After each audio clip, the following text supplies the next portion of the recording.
So what do you do when a cliffhanger's resolution is totally different from what you were expecting? Just go with the flow, mouse, and enjoy the ride.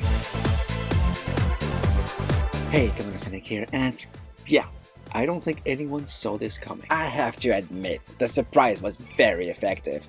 Arc 3 has been boarded by some unknown assailant, and according to the stills from the security feed, they came in force. So our crew devised a plan to covertly board the ship from multiple locations at once. It's all good. We certainly felt the tension of the covert op, especially when the teams were exploring Arc 3. And the big reveal was pretty darn scary. Okay, yes, it was. It was spooky as hell, but just how do you place corpses upright like that? I'll grant you, it didn't make any sense, but it was effectively creepy. I kept wondering if this was going to turn into some kind of Walking Dead episode. You weren't the only one. Except it turned out only one person did all of that. Lower the temperature of the ship to freezing, move all the bodies to display the rotting crew like mannequins.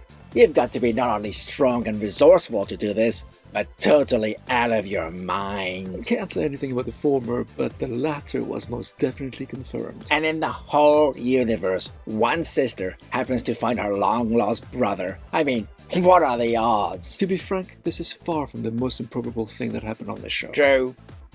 So yeah, Eva is reunited with her long-lost brother, who did all this window dressing as he was desperately looking for her. Maybe he's a frustrated visual merchandiser. But it seems all of that was written just to seed doubt about Eva's loyalty. That's also something that doesn't make sense. If she truly is a secret agent for the EFA, to the point that she has to destroy her own file at the end, don't you think Felix or anyone else would have found that out before now, especially her 6 criminal charges? I mean, they did check everyone's files to make sure they assigned them to the right departments at the start of the show. But at the same time, whether she is an agent or not, circumstances change.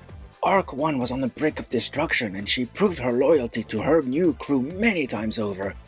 Would be really weird if she turned out to be a mole now. And at the same time, we've got some good character moments, like between Garnet and Lane, and especially between Kelly and Trust. Still think she's going to end up sacrificing herself for the greater good or something. It does feel that that's the trajectory she's heading towards. And poor Angus is feeling superfluous. Oh, and they've done it again. Done what again? Once again, 2 people are having a private conversation, and someone is eavesdropping on them. It's like every episode there's a scene like that now. We should turn that into a drinking game. Despite that silly moment, I really enjoyed that episode. It was creepy, the tension was on point, and many of the revelations were well handled. Yeah, and we now have one more faction to worry about besides Arc 15. Which seems to be developing into this season's big bad, what with Eva being a potential spy, and Bryce who might not have been so squeaky clean in his past as hinted at in the last episode.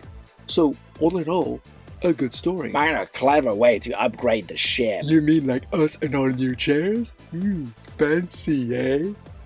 I did like how the ship was designed to be split apart once it reached its destination. So, is this now Arc 3 since they've replaced Arc 1's bow with Arc 3's? Or will they still call it Arc 1? Maybe they'll call it Arc 1/3. Nah, it's the Arc of Theseus.